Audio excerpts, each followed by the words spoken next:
aspects that press journalists and commentators on social networks should take into account when mentioning and analyzing suicide. March 17, 2024. By Andres Nunes Leitz. Suicide is a complex and multidimensional phenomenon, which can also be addressed from various disciplines. Beyond the pedantry and professional zeal of some technicians, in reality the complexity of the matter makes it a problem that is difficult to prevent and address institutionally, community and/or therapeutically. This does not mean that we do not know anything about suicide. Sociology provides statistical guidelines that allow us to illuminate a vulnerable population margin. Anthropology and philosophy can approach the meaning of the act from various methodologies, in the same way as from other frameworks. The correlation, in an analysis of dozens of investigations carried out in the United States and Europe, between religiosity, spirituality, overcoming depression and the reduction of suicide attempts based on the ability to accept failures, see suffering as an opportunity for growth. Spirituality, maintaining hope and seeking support, show a positive correlation that is coincidentally around 50% when spirituality is taken into account in the psychological and psychiatric therapeutic process. This is because human beings are not only material but also spiritual beings, and religiosity is usually a very solid source for the incorporation of a strong, stable sense of life, capable of resisting the storms that, as well as the periods of satisfaction and happiness, inevitably occur. Generally, although suicidal ideation may remain in the mind of someone who attempts and/or manages to take their own life for some time, the act of self-elimination occurs in the midst of a specific crisis of psychological decompensation, an imbalance regarding a problem versus which the exit is not perceived.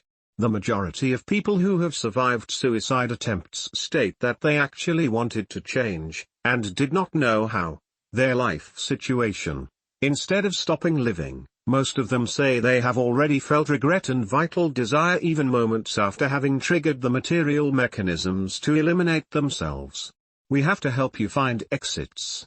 Timely therapeutic intervention can save most people who approach this distressing situation. Suicide is also an act of communication, and in that individual decision, with the limitations that we just outlined, the symbolic means socially available to transmit a message converge. That is to say, whoever takes his own life not only seeks to end his suffering but also to say something, and even without meaning to he says it, because his actions are signs that can be interpreted in his cultural context. That saying something implies some options that I can handle with a greater or lesser degree of awareness. With what elements he must take his life, what appearance his body will leave, its location, the timing of the event, the effects on those affected, who will find it, what emotions it will awaken in them, etc. Even if we raise, as was done in Uruguay for decades, a wall of silence around suicide, those social meanings will be available there, and will be reproduced in everyday stories, in the silences, in the tears, in the memory of those close to them. The suicides. Now, just as language is a relatively autonomous system, in the same way as the market, we can say that there is a certain degree of influence of individual, personal decisions, in the way in which one or another visions about suicide are promoted from the mass media. That is to say, although they are subject to the logic of the market, which leads them to promote the sale of information merchandise desirable by spectators, consumers, and the current sign that predominates in said merchandise in Uruguay, judging by the most successful programs in rating, is that of the moderate sensationalism typical of Uruguayan villagism, promoting a biased, not complex vision of an issue, but claiming equanimity and moderation. It is also true that, without asking for anything, to the extent that it promotes a purely technical analysis or without appealing to the emotional, it could mean a loss of profitability of the information merchandise. It is possible that the information is managed from a series of decisions that come from an informed ethical analysis, which take into account, more than anything, the possible contagion effects, as well as the spread of potentially suicidal feelings, without pretending to single out programs and channels for the dissemination of news and reports, nor commentators in social networks, We will say that we have seen, especially on Uruguayan television, programs that, while maximizing empathy between the public affected and public suicides, promoted the emotional response of the television audience, with which it was to be expected that the rating that justifies the commercial support of said programs is maintained or increased. In general, the following errors are made in terms of the potential contagion effect. Use of the phenomenon of suicide as a great headline capable of attracting an audience. Although it is legitimate for example, a journalistic program to anticipate its contents as a form of advertising, sensationalism has a negative effect, to the extent that it generates a perception of an epidemic or massive phenomenon such as fatality. And even though the above has a degree of statistical reality and in terms of public perception of the phenomenon, it would be more convenient for the advancement of the program to give preponderance to therapeutic, institutional and community prevention factors. Idealization of the suicidal. Those who have taken their own lives usually appear as morally admirable people who, living in desperate situations, would have had the courage to cross the line of death. What is the message for people who are dealing with the possibility of taking their own life? Suicide leaves an indelible mark and a valuable social image. This does not mean, by any means, that the specific cases of people we are talking about do not correspond to individuals with high moral value. But it does mean that people who are going through a process of suicidal ideation are offered hope for very positive construction of his post-mortem memory, beyond the moral complexity that the biography of each particular individual usually has. Excessive reproduction of the stories of those affected. The immediate family and friends of suicides express at length their anguish and pain. It is an inevitable fact, except in rare cases, suicide leaves an indelible emotional mark, a mark of pain and guilt for not having perceived, in those who eliminated themselves, the signs of depression and anguish in time, or for not having given them what they wanted, needed to maintain meaning, hope and vital desire. Precisely, one of the most recurrent elements in the stories of those who have attempted suicide is the rescue fantasy.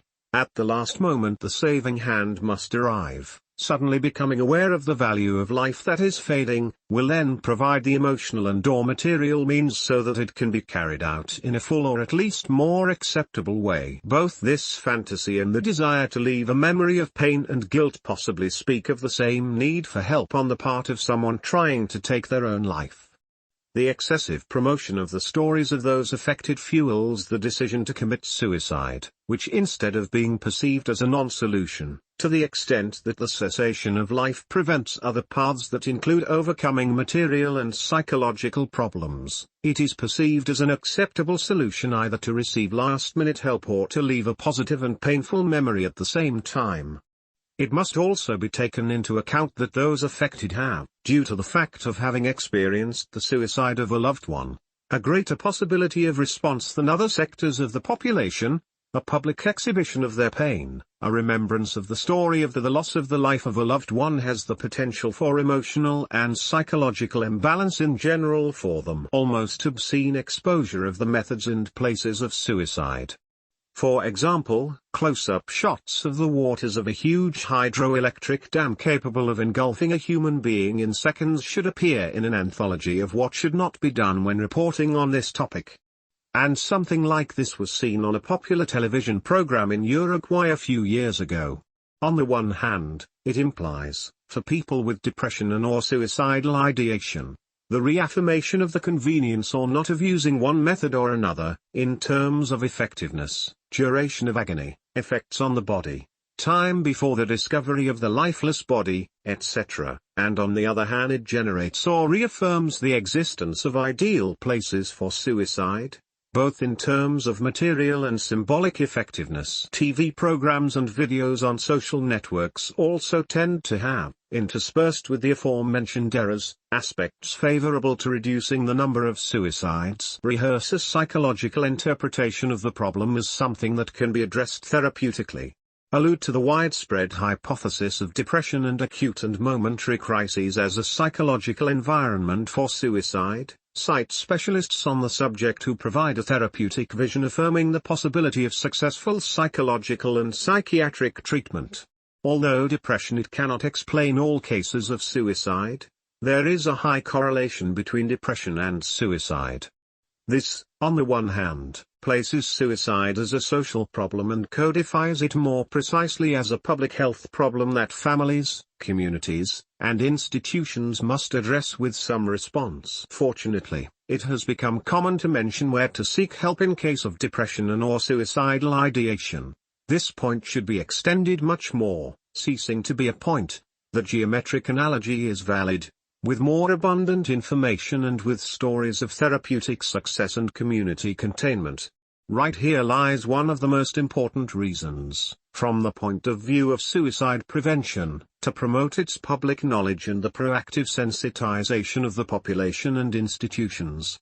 It is necessary to establish detection and prevention networks that involve all of us and especially the first line of contact of the person in crisis: primary care doctors, psychologists and psychiatrists, police officers, teachers, social workers, among others. Journalists should have more prior information regarding two elements: on the one hand, the contagion potential of their reports on suicide. In this regard there are several investigations that have managed to prove, with a good margin of reliability, the existence of said phenomenon, and on the other hand, the existence of materials available on the Internet for consultation, not only on the phenomenon of suicide, from various disciplines, but also specific materials for journalists, on how to report cases. Regarding TV programs and reports on social networks that time and again fall into the errors listed above, we discount the good intentions of the journalists and communicators who carry them out, but it is important that they become aware of the suicidal potential of their actions and the need to reformulate the journalistic treatment of the subject from more solid ethical and technical bases. Last but not least, I would like to add two views, as a contribution. 1. Sociological. I would like to affirm that it is possible to interpret suicide as a phenomenon that challenges us as a society, to the extent that, together with other morbid elements, traffic accidents, cardiovascular and cerebral accidents, addictions, etc., it can be interpreted as a sign of a post-neoliberal society that, dazzled by the growth of GDP and consumption, permanently generates collateral damage, especially to those who most have to endure the heat of the game of competition for material and emotional survival, typically young people and old. The family, the stable couple and marriage as institutions in crisis. The labor market as a space of chronic uncertainty. The meaning of life imploded on daily life and the consumption of merchandise, designed to generate dissatisfaction and recurrence of consumption. The stress due to the acceleration of production and pressure for productivity are some of the dimensions that can be seen in the environment of the phenomenon. In Uruguay we have advanced since the 1990s, when I wrote some notes about, specifically, youth suicide and the political and media will to deny or hide suicide, as a sign of the failure of political economic development programs that ignore its effects. On a personal level, today we talk about it. The point is that talking about the subject cannot be reduced to the marketing effectiveness of journalistic reporting, but rather expanded towards a therapeutic and public health policy perspective. Another view is the religious, spiritual one. My work as a collaborator in research with psychiatrists, and my own personal experience regarding the therapeutic potential of the religious, spiritual factor in generating community and psychological support for people with depression and/or suicidal ideation, is evident. In the very secular Uruguay, which still has almost 50% of the population that declares itself Christian, there are no known studies on the subject, but in other places in the world there are. The correlation, in an analysis of dozens of investigations carried out in the United States and Europe, between religiosity, spirituality, overcoming depression and the reduction of suicide attempts based on the ability to accept failures, see suffering as an opportunity for growth. Spirituality, maintaining hope and seeking support, show a positive correlation that is coincidentally around 50% when spirituality is taken into account in the psychological and psychiatric therapeutic process.